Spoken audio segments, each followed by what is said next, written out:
Hello YouTube family, हमारे channel में आप लोग को स्वागत है। तो आज बात करने वाली हूँ लक्ष्मण, जो कि गुड़िया के पति हैं। लक्ष्मण अपने बाप को क्या बोलते हैं?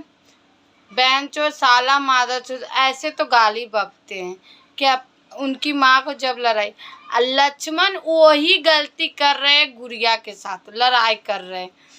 तो ये लक्ष्मण में उसके बाप में क्या फर्क है से अपने बाप को ये गाली देता है?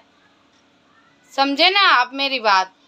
तो गाइस, गोरखपुरिया को जो भौजी है वो लक्ष्मण के एक बार रेल पेल किया था ना, ऐसे रेल पेल करेगा दोबारा, जो कि लेडीज पर अपनी हाथ उठा रहे हैं। एक और बात है, आज गुड़िया के तलाक होने वाला, भरी पंचायत में उसका बेटा के जिंदगी बर्बाद, ऐसे लिख के वो वीडियो डाल रहे। इस साले भरुआ चोद, तू झूठ फूट के नाटक क्यों कर रहा है?